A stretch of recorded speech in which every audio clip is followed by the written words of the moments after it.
Hi, Tracy Lewis here from Stuff and Things. I have been playing with my Distress Oxides. I did it pretty spontaneously, so didn't set up for a video, so I thought I would do a little bit of a walkthrough of my process and what I ended up making, and I haven't even actually finished any of them all the way yet. So what I did is I have the re-inkers as well as my 1-inch cubes.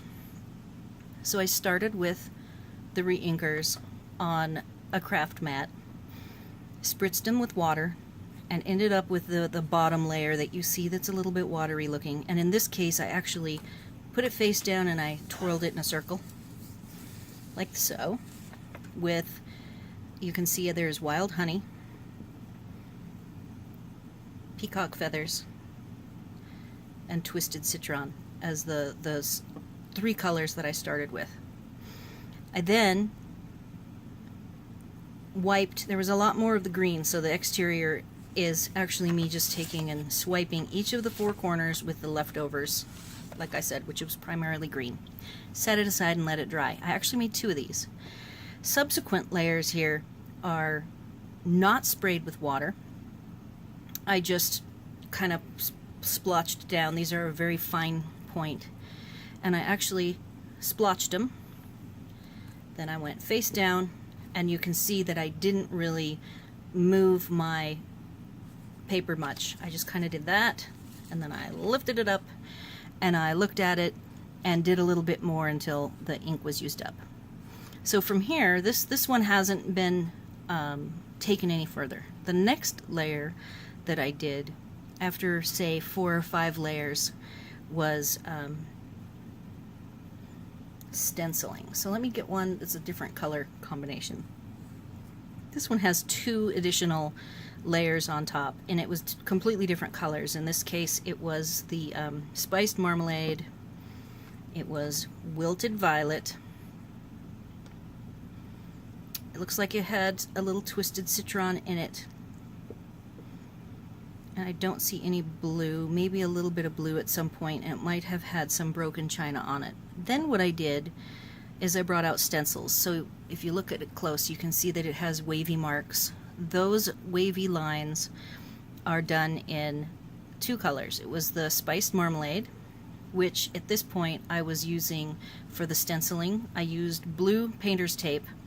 I set my stencil down, set this on top of the stencil, and I taped it so that it would stay in place, flipped it over, and then I used my sponge tool with spiced marmalade, and I see that the broken china, which I don't have out, it's right, broken china, were the 2 colors that I used for the wavy stenciling. Now this other layer of this white is actually Glossy Accents white, and it was splotched on with a brush, and I actually made a big mess and got everything everywhere. And then I even see that I actually did water splattering and soaked it up with a paper towel. So this one's a little further along than this first one. And now I'm going to go into the second one that I made from this. I actually used 2 stencils. They're both Tim Holtz stencils. Lines and cross-hatching. So what I did here is, this is a penny black flower that I had created a 4-layer deep. You can see all the cardstock layers. Oh, it might be thick cardstock, 3 layers, glued together with mono glue. Then I used copper embossing powder, and I embossed it multiple times to get a very heavy and kind of the heavy mottled look. Then I trimmed, I did 2 of the penny black images, and this is the same piece cut in half with this fern trimmed down.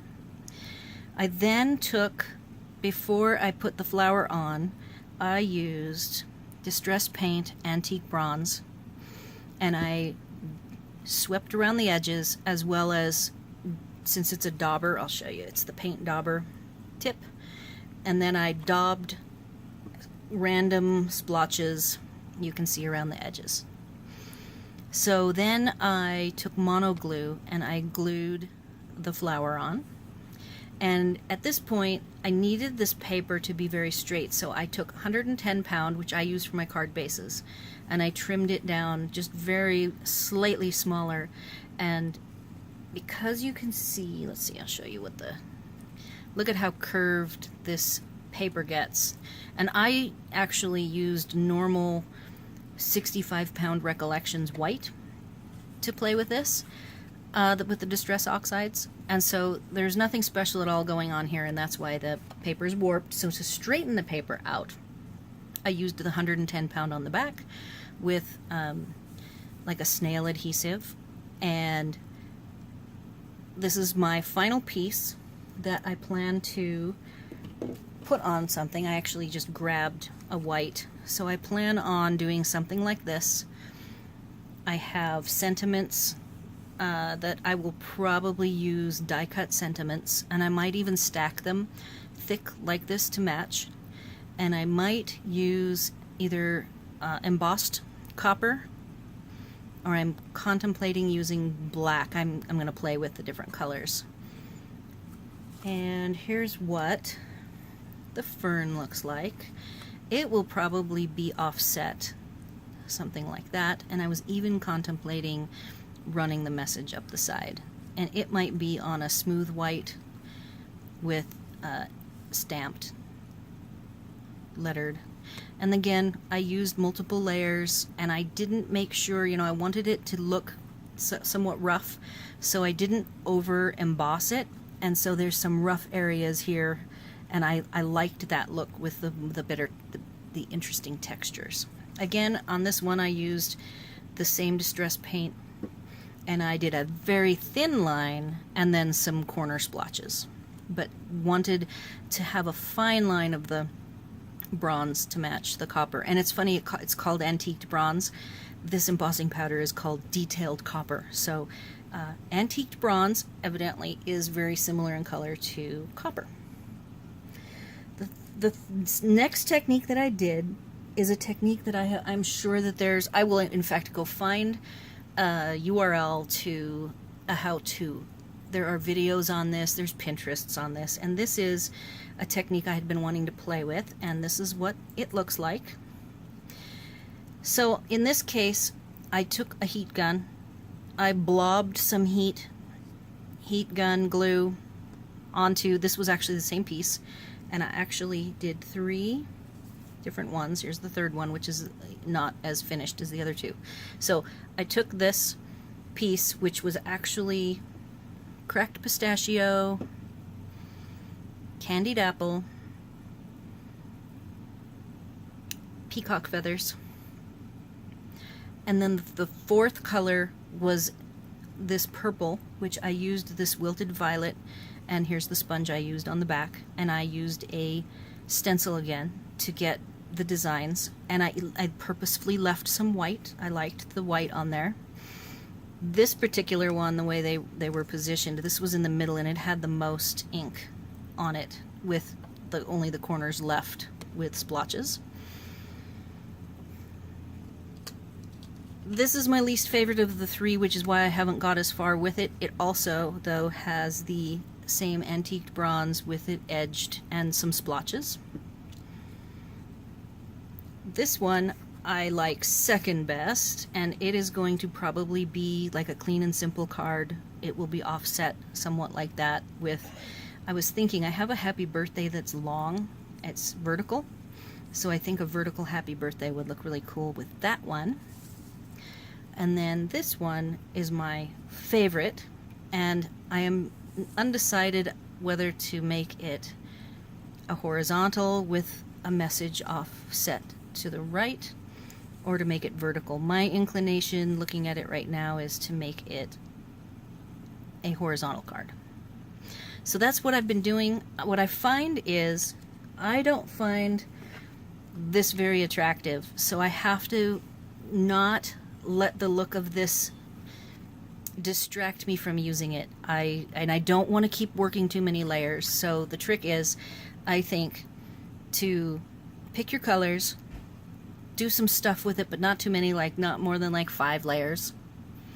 And then move on to the next step, whether you're going to do stencil. One thing I didn't do on any of these that I could do would be texture paste, white texture paste. And this one might actually be a white texture paste one, just for giggles and something different.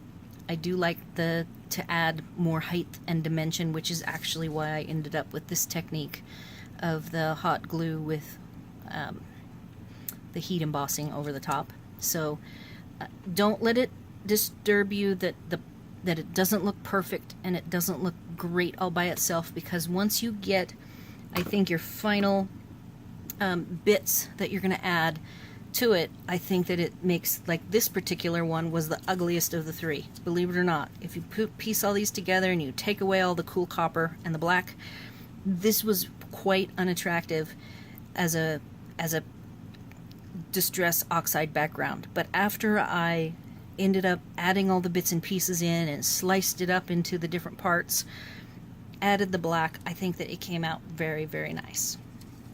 So that is all I've got for today. I hope you find this helpful if you have some oxides and you're thinking about different ways to use them.